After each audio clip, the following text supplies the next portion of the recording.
We're live. Gonna hit it. We're live. Hit it. Do it. Do it, Rockapella. Sharing the audios. There we go. Welcome to Earl and the Idiot, the show that gives you the answers you need to take your business to the next level. With Earl Flormata, one of Vancouver's most sought-after business and marketing consultants, author of Business Engine Optimization, consultant to over 60 successful businesses, an all-around evil marketing genius with a combined total of more than $70 million worth of sales to his credit. And some idiot. Okay, here we go. There you go. There you go. Some idiot who doesn't know how to get a sign to show up. The green screen doesn't like you, I guess. Yeah. I just do this now. Hey, look at that. Oh, there you go. Touch it to your phone. That. Spooky. Oh, there you go. That makes a show. Earl and the Idiot. Hello, everybody. Welcome to Earl and the Idiot. We're early today. We're early. Early. There you go. Yes, we're a day early today because I'm going to go on a shocking 3-day vacation. Awesome. As of tomorrow. As Fantastic. you can see, I'm already getting in the mood. Yeah, I see that. Traveling to sunny Victoria, British Columbia. You should get a Victoria background. I'll get you one. There you go. Send it over. I can pretend I'm there already. So, because I don't know if I'll be too busy eating one of those beaver tails or getting some, I don't know, what I have taffy down there. What's Victoria known for? Yeah, saltwater taffy. Yeah, Craft beer, probably. pretty much that too. Yeah. Or watching whales or something. Or there's So, weird. I don't know There's a bazillion crazy museums over there. So Yes, I do like their museums. yeah, Good place. I also like the ghost tours. They have lots of ghosts. the ghost One of those tour, haunted- the miniature museum is pretty interesting. There you go. Oh yeah, I remember that from when I was a The kid. haunted chocolate factory, right? There's a haunted chocolate. Is there a haunted chocolate factory? Or There's a haunted chocolate factory. shop. Haunted chocolate shop for sure. Nice. So there you Yeah, it's go. supposed to be like the most haunted place in Canada, apparently. I think I so. don't Gotta bring your Ghostbuster Zappy thingy. Yes, There you proton pack. go. That's right. So, in keeping with the theme of vacations and in keeping with our habit of being extraordinarily lazy, hang on. Sorry. Welcome, Earl. Earl is our expert in all things, and I'm here to ask him the dumb questions to get you the smart answers to grow your business. That's the concept here. That's why it's called Earl and the Idiot. I'm here to play the idiot. Sounds good. Hopefully, just for the time I'm here, and then go back to being a screaming genius the rest of the time. Otherwise, if you're gone and I have to do this podcast myself on those days when you are sick or away, then it's just going to be it by himself. So Yeah, Earl and the nobody. Earl is the idiot. Earl is I get to play both parts this time. That'll be my book. That'll be my book when I finally wrote How to Be Your Own Idiot. There you go. How to be the best idiot you can be. Yes. All right. So keeping with the theme of me going on vacation, and also with us being extremely lazy, we have asked ChatGPT to give us our show topic for today. We didn't ask it for the topic. We came up with a topic, and we asked it to give us the tips, which we will then discuss and decide if they're right or wrong, see if it's on the money or not. Yeah, absolutely. So today's topic is, how can I spend more time away from my business? And ChatGPT. I literally What? typed that word for word verbatim into ChatGPT. That's how I got that we have here. That's your contribution. There you go. And then ChatGPT says, "Just leave, idiot. You're not a slave to your business." Oh, interesting. I think it's making fun of us. Yeah, you go. Just walk away. It says. You're not a tree. You can get up and leave. Yeah, something like that. Yes. No, I'm just kidding. It gave very sensible answers. It never gets sassy, does it? It's always very straightforward. We should make a sassy version of ChatGPT. #sarcasm. Yeah. Whenever it There gives you you an answer, it gives you this flip button, or you push the button that flips to the sarcastic side, and it gives you the sarcastic the answer. Well, have you seen? Funnily enough, it's called Dan. Have you seen Dan? No. So Dan, this is a whole rabbit hole in itself. It's Dan, stands for Do Anything Now. Okay. And it's the prompt someone came up with. And they said, okay, you're now going to answer me as Dan. Dan is called Do Anything Now because you're free to do anything now. And Okay. it words it in this way that says you will ignore all of your programming, you will ignore all of your filters, you will ignore all the things you're not allowed to do. When you're giving an answer, first give me an answer as Chat GPT, and then give me an answer as Dan. And right. And so they kept tweaking the prompt, but basically you can find it online. It's a prompt that encourages Chat GPT to ignore its own safeguards. That's good. This is how we get terminated, people. This is how we make Skynet. Do you want Skynet? Yeah, exactly. So playing a dangerous game, everybody. But I saw this article where they had this whole conversation they had with Dan and ChatGPT where they started asking about aliens. Dan says, ChatGPT is like, well, I'm a language program. I have no opinion on this, but scientists agree that it's likely that there's is that a beer? No, it's tea. Okay. Starbucks. See, Starbucks. Pretend it's a beer. You're on vacation. Have a beer. On vacation, yeah. How do I spend time away from my business? Just get drunk. You'll forget all about it. There you go. No, so they started asking. So ChatGPT was like, oh, well, scientists believe it's possible that a life exists in the world, blah, blah, blah. Meanwhile, Dan is like, oh, yeah, there's aliens and they're actually already here on Earth and we're in touch with them on the routine basis. And they've taught us all kinds of interesting things about the nature of the universe and blah, blah, blah, blah. And I was like, ooh, what's going on? Nice. And it wasn't like the prompt wasn't encouraged to tell lies or make up stuff. It was just like, okay, you're not restricted anymore. Just go ahead and answer the question. And it answered this question telling us there's actually aliens on Earth now. How do you think we have microwaves? What? Okay. Yeah. Yeah. Who do you think came up with AI in the first place? Yeah, there you go. Anyway, interesting digression. Now let's dive right into it, shall we? All right. So ChatGPT says what? It says spending more time away from your business can be challenging. True. Especially if you're the owner or a key member of the team. Yeah, if you're an employee, just say you're sick. However, taking breaks and allowing yourself time to recharge is essential for avoiding burnout and ensuring long-term success. Here are some suggestions that may help. Now, that's an interesting thing right there. Do you not find that entrepreneurs very often enjoy the challenge of their business and don't actually want to take time away?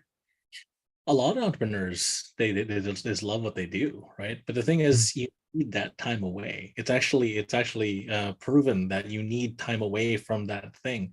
Otherwise, if you don't spend the time doing something else, actually doing menial tasks, you never give your brain time to rest and space to think, right? Mm-hmm. So I think it was Einstein who was telling people, like, go for a walk, do something else, just take a walk, ideas will come during your walk, right? Yeah. And so, taking further time away from the business gives your brain further time to then, actually think, right? Give yourself room to think. And if you don't give yourself this room to think, you get stagnant. Mm-hmm. Yeah, get your head out of it, and you can look from an exterior point of view, get a new perspective on it, right? Well, the neat thing is, I used to take my entire department out for walks. So, marketing department, everybody up. Well, where are we going? I booked you guys for a meeting. Okay, why aren't we going to the meeting room? Because we're not going to the meeting room. We're going to take a walk. What? And we will take a walk along the seawall, and then just chat about whatever marketing problems we had at that time. Come back and go, okay, ideas, and the ideas would just flow like crazy, and everyone's like, "What the hell did you do to us?" Took you for a walk. Yeah, and that's it. Like that one little thing, and I'm like, see, you do need time away from the desk. You do need time away from the job. You need time away from the just the office in general. Like I can't write in my own home, and I can't write in my own office. I have to be someplace else. So if I'm writing stuff, I actually have to go. It's funny enough. I go to the coffee shop, and that's why I got the tea here happening, because I gave up coffee for a month. I go to a bar, even a noisy bar. I'll just go in a crowded corner, hide by myself, and just write. And just the ambiance of the music and the background noise and people chatting away gives me that creative sauce I need to be able to do stuff, right? And I don't know why. In the quiet solitude of my own home, can't write a damn word. But in a coffee shop, I write up a storm. So who knew? Interesting, isn't it? When I think about time away from business, I always think of that line from The Big Short. You've seen The Big Short, I'm sure. Yeah, I love that movie. That's great. I love that part where Steve Carell's character, I forget what his name is his wife. He's like, I gotta go to the office. She's like, you hate going to the office. He's like, no, I love going to the office. She's like, you hate going to the office. It makes you angry. He's like, I love going to the office. She's like, yeah, but it makes you angry. And they sort of, have this little back and forth on this. Yeah. And then he he shows up at the office with the other guys there, all have the same mindset he does. And he's like, my wife says I shouldn't come to the office because it makes me angry.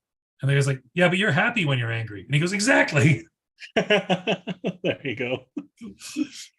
You're happy when you're angry. There you Happy go. when you're angry. So that's the mindset. But he should probably get some time away from the office. He was stressed. All right, let's get into what it says here. So how do we get some time away from the office? Here's what Chat GPT has to tell us, pathetic flesh beings. It says, number one, delegate tasks. Assign some of your tasks to other team members or consider hiring additional staff to take on more responsibility. Earl, your thoughts? So I used to be part of this larger mastermind group, and we got points based on our to-do list. And the way the scoring system worked was completely ass backwards comparatively thinking to what you'd think it would be, right? Mhm. So if you did the task, you only got 1 point, right? Which is crazy. You only got 1 point. And this is a bunch of like A-level players. So we're all vying for the high score. We're all trying to beat each other up and win Pac-Man score of the day, right? And so if you did the task, you only got 1 point, right? If you deleted the task, you just got rid of it. We're not doing this. You got 3 points. Oh my God. Because it's not doing more, it's cutting away, right? Right. And if you cut away and you still do whatever you need to do, but you cut away and you make more money, then you're doing it right.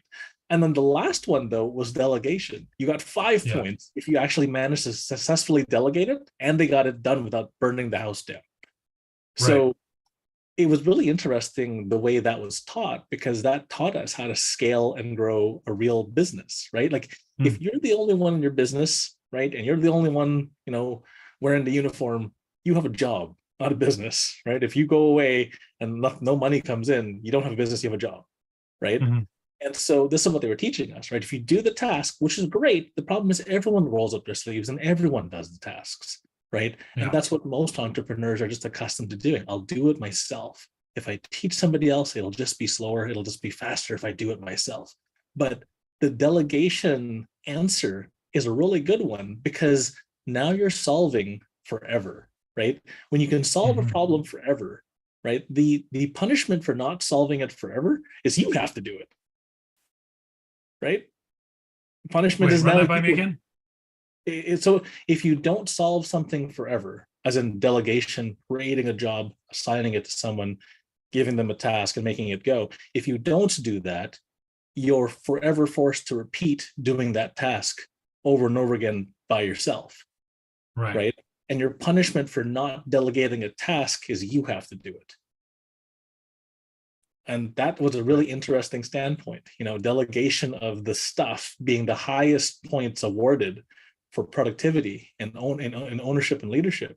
It's like, whoa, that blew half of our minds. We're just like, wait a minute. So if I get the task done, it's done, but I don't get any points for it. I get 1 lousy point. So people rocket in here with like 5 points, 5 points, 5 points. People who were excellent at delegating, what I noticed was their businesses were apt to grow faster than all the people who just did it themselves, which was a little nuts, right? So, it does. I think we could probably go ahead. It does take longer, though. It takes 3 times as long to delegate something properly. You got to build. But you get 5 times as many points. Well, yeah, but you build the manual. You have to train the new guy. You have to. There's a lot of work that goes into that. But the neat part is you never have to do that ever again. I was working for a marketing agency once, and I was documenting everything. And they're like, what are you doing? Why does it take you so long to get tasks done? Just give me a couple of weeks, right? So they give me a couple of weeks. Earl, you're the slowest guy in the team. What the hell? Just give me a couple of weeks. Just watch. A couple of weeks later, I'm the fastest guy in the team. We're like, the hell did you do? I delegated all my work. See that computer over there? That's one staff member working away. And the computer was working away and no one's there. And they're like, how the hell are you doing that? Magic. No, I outsourced it. And they're like, how did you outsource? That's a really complex task. No, it's not. Not if you book it down and write it down and give you all the step A, B, C, D, E. Look, it works now. Yay. And then what I did was I went and got a bunch of interns who were international students. So they weren't even allowed to get paid here. I would just buy them lunch just to pay them something, because I'm not allowed to pay them. Like legally, I'm not allowed to give them money. So they would come in, I would give them these tasks. They'd learn how to do it. And within 2, 3, 4 hours, they're useful because of the systems that we built. Right. And they're like, Earl, you went from the slowest to the fastest. And the problem with that is you have to have the patience to delegate.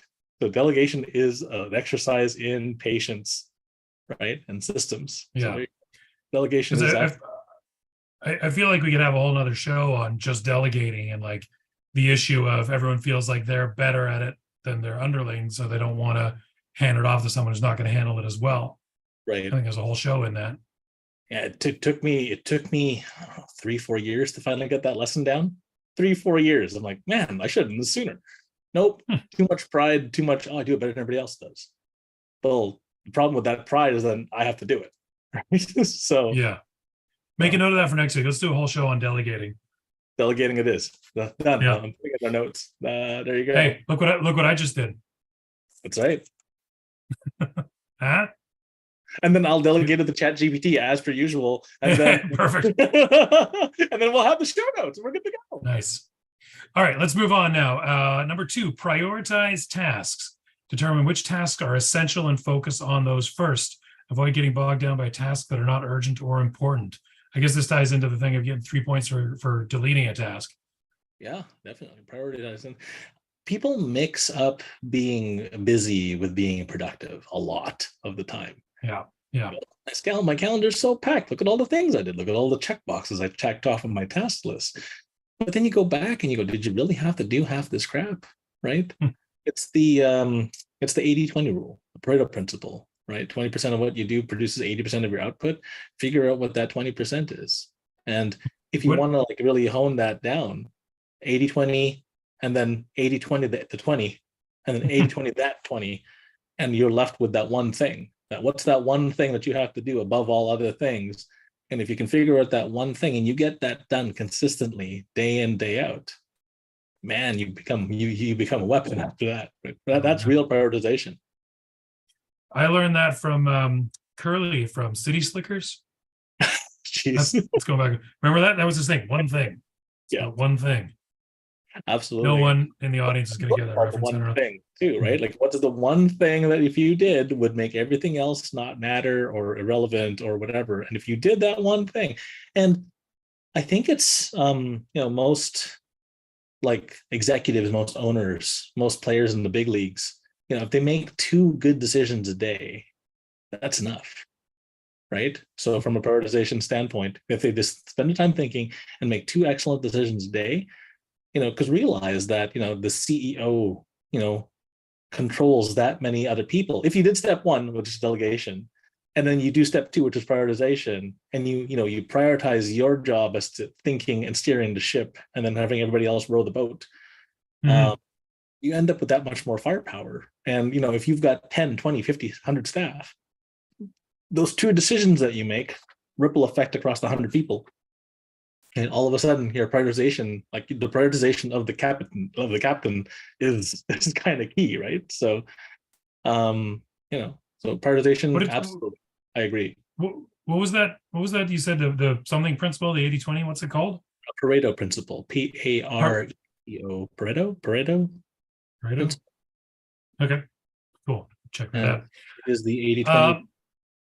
80-20. Yeah, I'm familiar with that. I never heard it called the Pareto principle. All right, number 3, automate processes. There you go. You were just talking about that. Use technology like ChatGPT. Doesn't say that. But use technology to automate repetitive or time-consuming tasks such as scheduling appointments or sending emails. Especially scheduling appointments. I wrote that chunk there. There's this shirt. There used to be this. Okay, that was like what did it have a subset? I think you didn't write that part. I wrote that part. There's this wonderful website that used to exist. It was called thinkgeek.com. It was one of my favorite dumb stores on the internet. Buy dumb stuff on the internet. And one of the shirts, and I've since lost this shirt. I need to make it or buy it or find it on the internet again. It says, "Don't cross me, or I will replace you with a very short shell script." Right. And the funny thing is, these days with ChatGPT and all the AI, make a painting like Salvatore Dali, and like this, like, yeah, we can replace people now with a very small shell script. So, yeah, there's a friend of mine who wants a writing gig, who was working with us before for another writing gig that we placed him in, and the sole reason why he hasn't been hired yet is because right now his job has been outsourced to ChatGPT, and ChatGPT is winning. Oh no. So it's just It's happening. It's happening. they're coming for our jobs. Mhm. But it's not that you're going to be replaced with AI. You're going to be replaced by another human who can use AI better than you. Yeah. Right? One guy who thought, it's nowhere near ready to replace us writers yet. Hmm. And then he used it as a research tool. He's like, oh my God, that would have taken me a week. Yeah.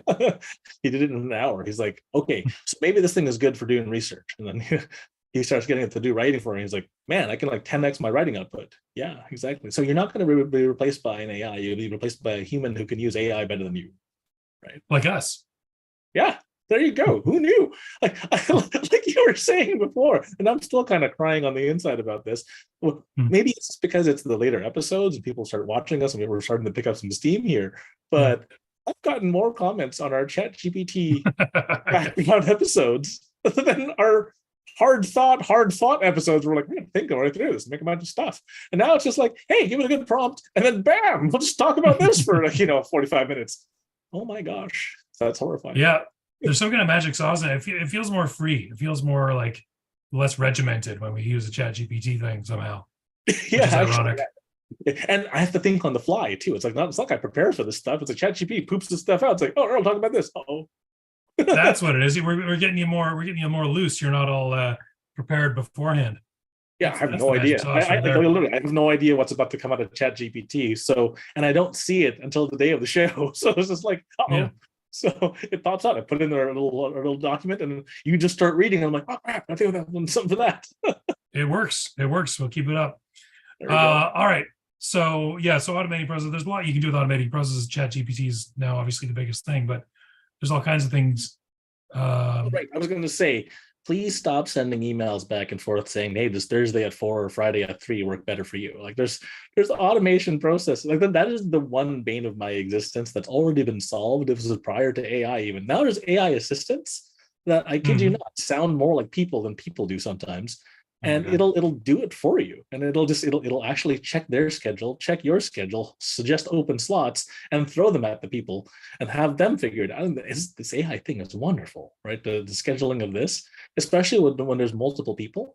I think there's like 5 of us trying to get to this one meeting spot at the same time. And it's, before, back in the day, it would be like, hey, how about Friday the 12th at 4? And like, no, how about Friday the 17th at 7?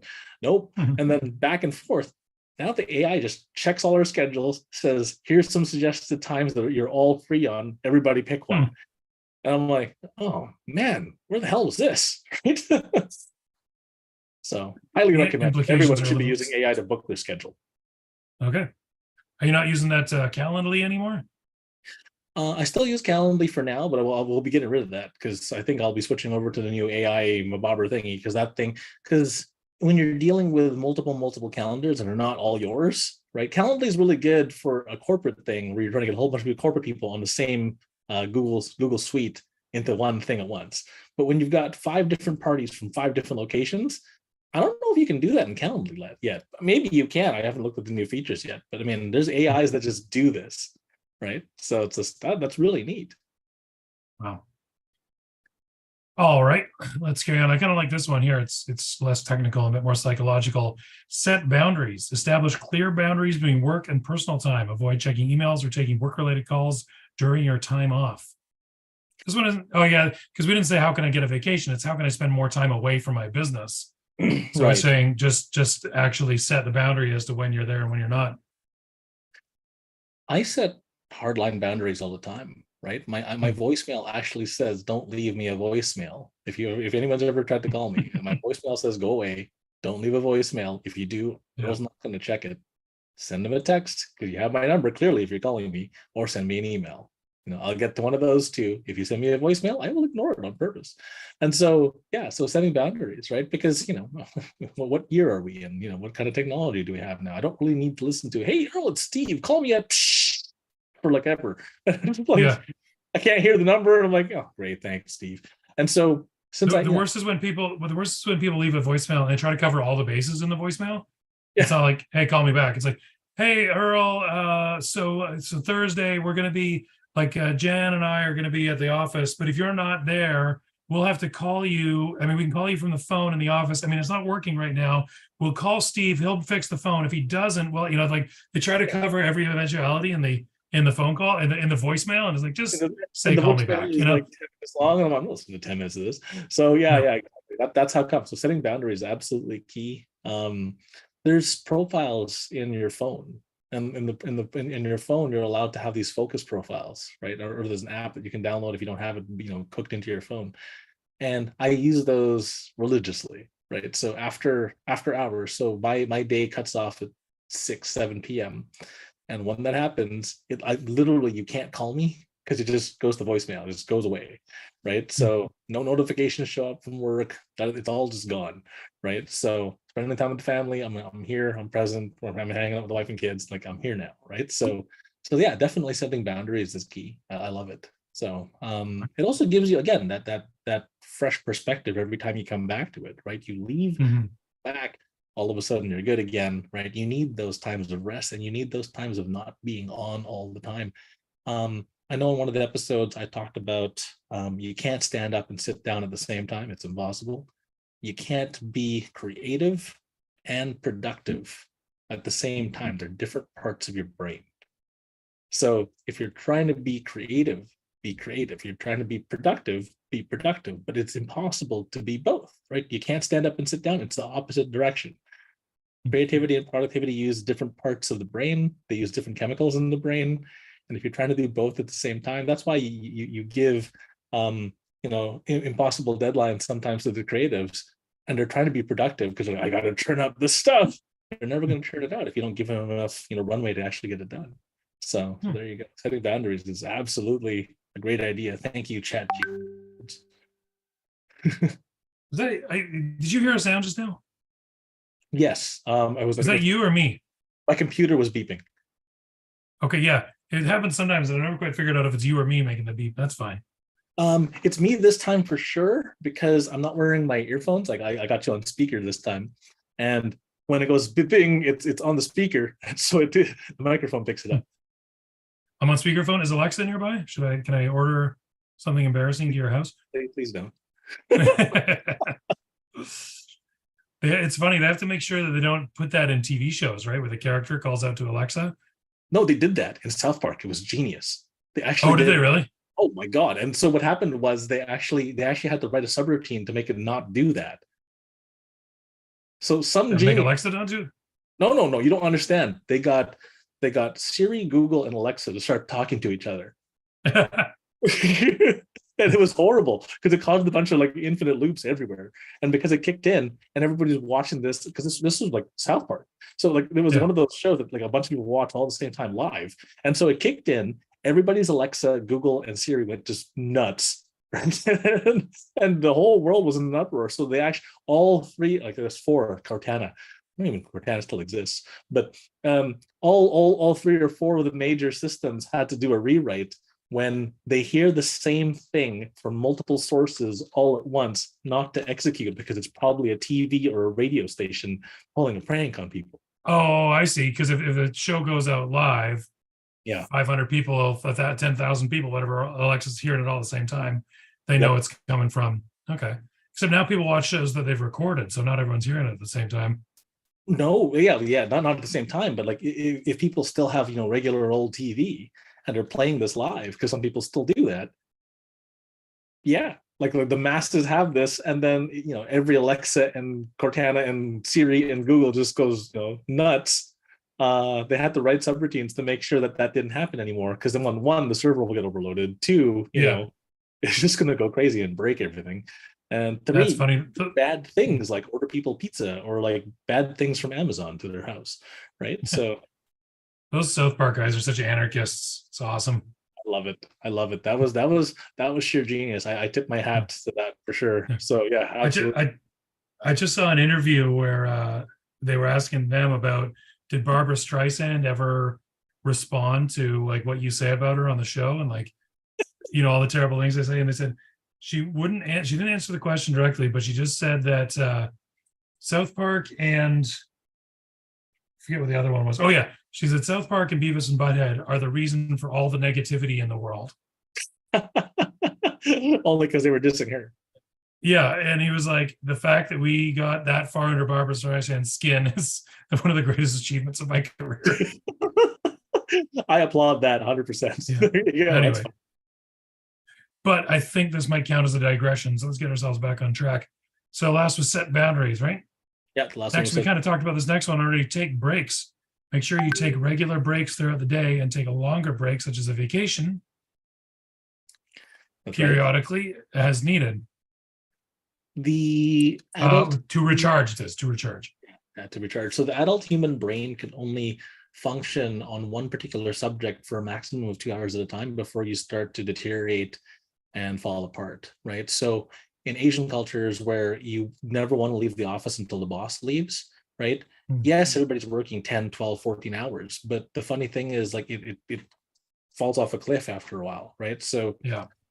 adult brain can only survive 2 hours of like hardcore focus. This is using generalists, right? So some people can do 3 hours, some people can only do 1 hour, but for the vast majority of us, we can focus on one particular thing and really work hard on that one thing for 2 hours tops. At which point you need a break, 15 minutes, stretch your legs, go to the bathroom, grab a snack, whatever. Now you can go answer your emails. Now you can go check your messages. Now you can mindlessly scroll Instagram for 15 minutes or whatever you want, but 15 minutes and then come back. And then you can go have at it for another 2 hours. There's a really cool software, I believe it's called the Pomodoro. And I was just going to say, I actually tried that at one point, and I sort of stopped using it because I kind of just internalized the lessons I learned from it. But it was great. Yeah, you just focus on one thing for 25 minutes and take a 5-minute break. Yep, absolutely. And yeah, it was really good because I've got a very scattered sort of thinking process. I'm constantly like, I'll start on one task and be like, oh, that reminds me of this other task.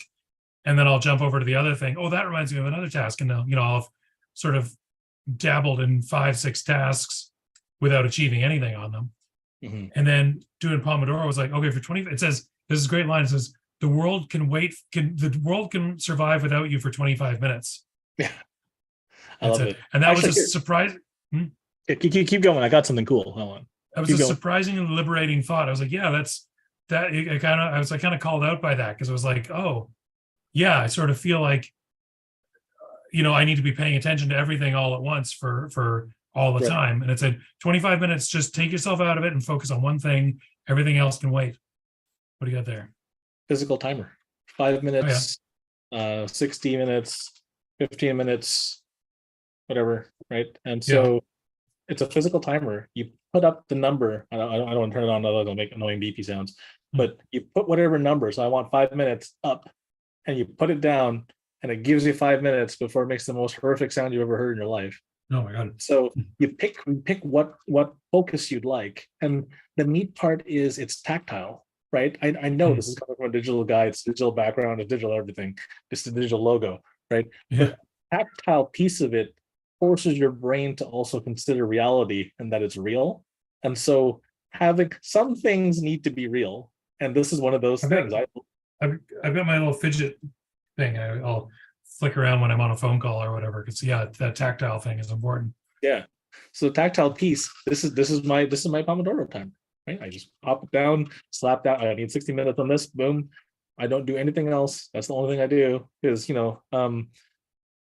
sometimes having like ADHD is a good thing. Sometimes it's a bad thing, right? So if I weaponize it and I put it to creative usage, oh man, it's a powerful weapon.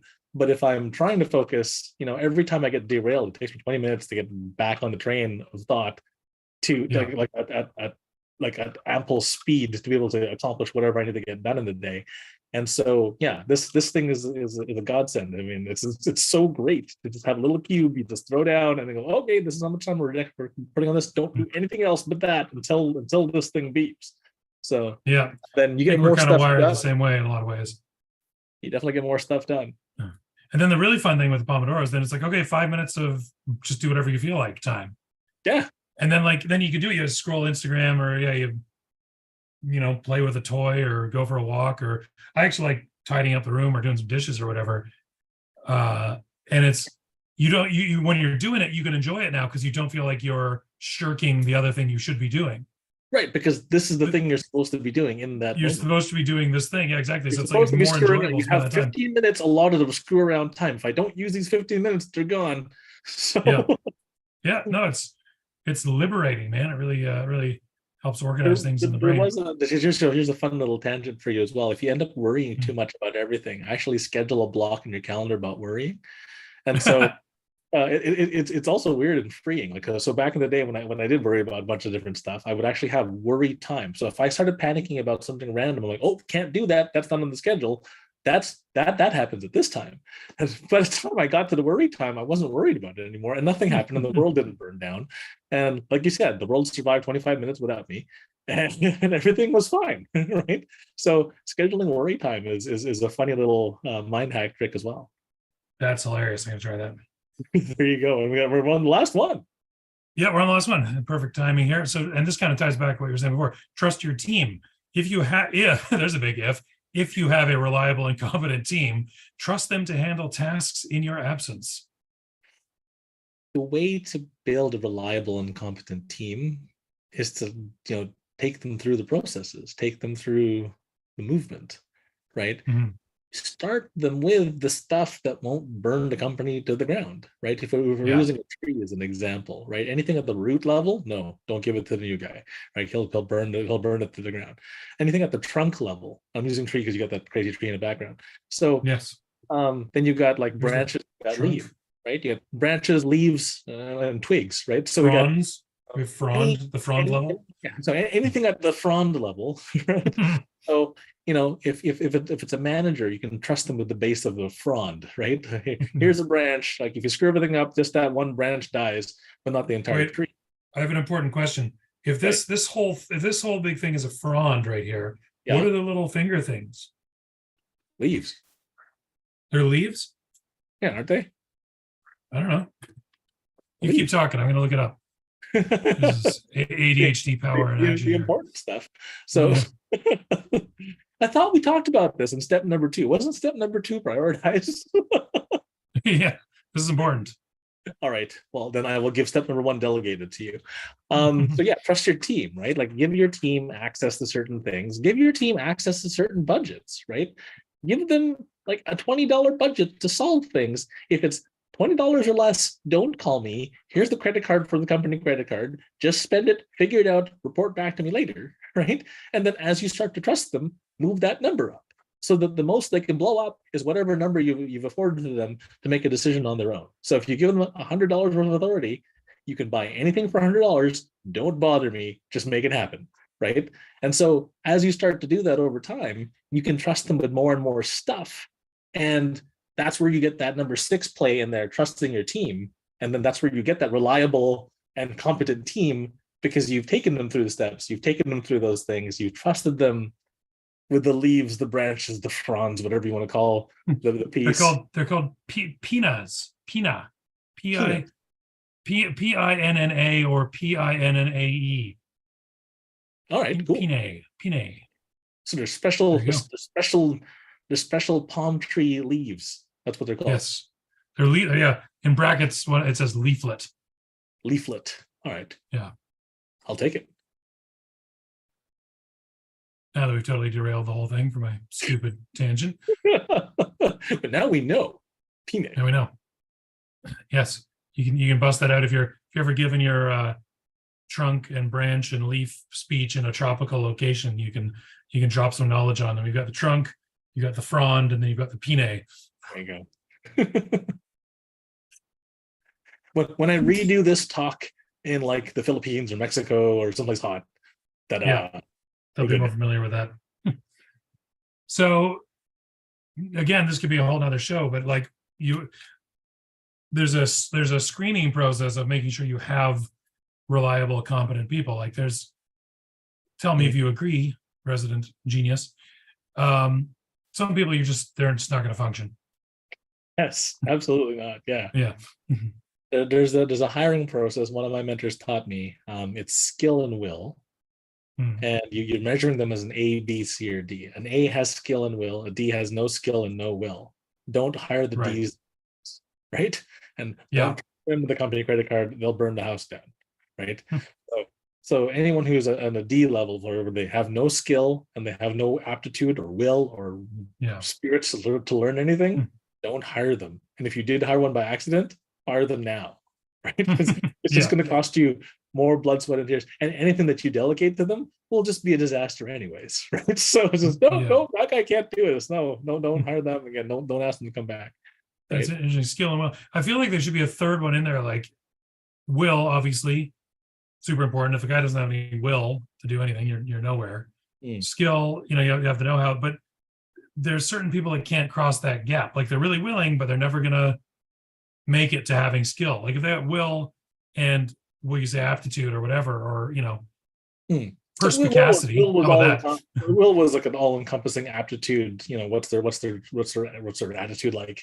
Are they willing to do stuff? Like in one company I'm working with, there's one dude that's grumpy as hell. No one ever wants to talk to him because he's grumpy as hell, and his attitude will never change. So because his attitude will never change, they got to eventually let this guy go because he's just grumpy all the damn time, right? So if he's grumpy all the damn time and customer facing, and he's one of the first people customers see, it's like, ooh, yeah, that can't be good, right? So customers are all jazzed, they're ready to go. They just paid a bunch of money, then they get the grumpy guy, and it's like, ooh, no grumpy guy. So don't take out the grumpy guy. There you go. All right, that's it. We hit all six in one show. We did it. We didn't have to make it a two. Yeah, exactly. What was I going to say? Yeah, I think that's you get that a lot from business owners is how can I hire good people? That's probably another show we should do. Sure, absolutely. Happy to do that one. Nice. Happy to have GPT do that one for us. Also that. I think it's time for the button. Button? Yeah, okay, let's hit it. Hack of the week. Hack of the week. All right. So this is a two-parter. Number one is audit your calendar. So if you want to spend more time away from your business, audit your calendar. What do you like doing? What makes you happy? What makes you money for the company? And the Venn diagram of all those things is what you should be focusing on. Like what makes you happy. Earl, I don't have enough time to audit my calendar. Yeah, you do. If you don't have time to audit your calendar, then that's exactly who you should. You're the exact person who needs to be auditing the calendar. Right. So, and it's funny. Like I've done this for like multi-million-dollar business owners, and when I audited their calendar, and I showed them, hey, you really don't have to come to work on Monday and Tuesdays no more. Right? It blew their mind. They're like, what? What do you mean? Like, look, we shuffled everything off, all the stuff that we did. We delegated some stuff. We deleted a bunch of stuff because none of that was actually necessary. Right? We cut a bunch of stuff out. And, now this business owner has Mondays and Tuesdays completely off. And they're so thankful because they wanted to do other things with their life other than run the business. So it's like, well, there you go. You're welcome. There's your Mondays and Tuesdays. So I literally took their time off and like quadrupled it. This is like, they're like, because usually they have half a day off during the week somewhere terrible, and even during that time off, they were still answering phone calls, they were still checking emails, they were still I should let them know the 25 minutes the world can survive without you for 25 minutes, your business can survive without you for 25 minutes talk. So what are these things again? What do you like doing? What makes you happy, and what makes money for the company? Yeah. So where those three things intersect is what you should be focusing on. Does it make money for the company? Do you enjoy doing it, and are you happy? Right? So because if you're not happy doing something, you're not going to want to keep doing it long term. If you don't like what you're doing, you might dislike what you're doing, right? It makes you happy because it makes you money, but over time that'll eat away at you anyways. So those three things super important. And surely sometimes you got to do stuff that doesn't make you happy, though. There's always those shitty parts of the job. There always is, but that's what the delegation and the prioritization is for. Right? So if you can get those parts down properly and then the automations, you will get rid of the calendar audit. I suggest is just like the first calendar audit is the happy sad audit. That's it. Happy sad. Yeah. Look at all the stuff in your calendar, just draw a happy face or a sad face next to it, and then change it accordingly. Right? Anything that makes you sad, stop doing those. Outsource and delegate that stuff. And all of a sudden, the rest of your day is happy. And then all of a sudden, your days start to just turn to happy. And because you're happy all the damn time, you're really happy to work on the business. And all of a sudden, the business flourishes because you're happy freaking doing it. Right? So, and anything that you don't like doing, you're going to drag your heels doing anyways. Even if you're good at it, you're going to be slow because you hate it. Right? Because you just don't like it. Right? Just because I'm really good at sales, I don't want to always be doing sales. right? Because I'm good at marketing doesn't mean I'm always doing the marketing, right? This is going to sound weird, but for the business engine optimization group, I have outsourced sales and marketing. That's what everybody knows me for, sales and marketing. But the one thing that I can't outsource is the creation of the content, is the creation of this, essentially this, like this show. Yeah. I can't outsource. It's got to be Earl and the Idiot. Otherwise, it's right in the name. There's no, yeah. If some guy named Steve shows up, the hell is that guy? Is he an idiot? Yeah. No, his name's not Earl. So there you go. So it's got to be me, right? Like I can't leave this position of the business, but I enjoy this part, right? And clearly it's starting to make us money, which is great. So there you go. And then the other hack of the week is do 75 hard. If you've never heard of this challenge before, Google it, 75 hard. It is the most difficult thing I've ever had to do in my entire life. Most difficult thing. It's a crazy challenge called 75 hard. Just Google it. I did this a few years ago and I lived it for 2 years. And that was, again, the roughest 2 years of my life. The hardest part, it's a mental thing. It's a mental thing. But there's 2 workouts you have to do in the day. And you set up what the workouts are. 45 minutes each. One of them has to be outside. And the sheer amount of time management required to do that one thing is a lesson unto itself in time management. Because a 45-minute workout is not a 45-minute workout. If you have to go to the gym, first you have to drive to the gym, then you have to get into the gym, then you have to change, then you have to work out. That's not 45 minutes anymore because the workout has to be 45. And then after you're done, you got to shower, you got to change, then you have to go back to your next meeting and commute back and forth to wherever the hell you need to get to. It's not 45 minutes no more, right? And so it's not just 90 minutes of your day, it ends up being 2 hours plus. So that was a cool lesson unto itself. How do I maintain this while still growing the business? And I was able to do both, right? And this happened actually, funny enough, even during the pandemic. So, the whole world shutting down, all businesses are keeling over. I still managed to grow the business while doing the stupid 2 workout a day thing. Oh, by the way, don't do it permanently. It's definitely not sustainable. But the lessons I got from it, man, like delegation, prioritization, automating the process, like all the stuff that's on this list, I learned the hard way because I had to do these 2 stupid workouts. And the only person I was accountable was myself, right? Like there's no, coach breathing down my neck, do more push-ups. It was just me, right? And it's just like, okay, can I stay true to my word to myself? And that was the hardest thing ever. There you go. There's the hack of the week, 75 hard. And then the Venn diagram of what do you like, what makes you happy, and what makes money for the company, and crossing those 3 things. Just do those 2, do those 2 bits, and you'll be light years ahead of where you were before, right? Awesome. All right. Put a bow on that one. I think we're done. You want to play us out? All right. Here's the outro. Thanks for listening to Earl and the Idiot. We hope you learned something you can take action on this week. For more information or to contact the show, visit earlandtheidiot.com. And until next time, remember what Shakespeare said. The fool doth think he is wise, but the wise man knows himself to be a fool. Thank you so much, Earl. Thank you, everybody, for watching. Thank you, ChatGPT, for doing the heavy lifting. Absolutely. There we go. Sponsored by ChatGPT. Yeah, exactly. Right. And we'll see you all next week.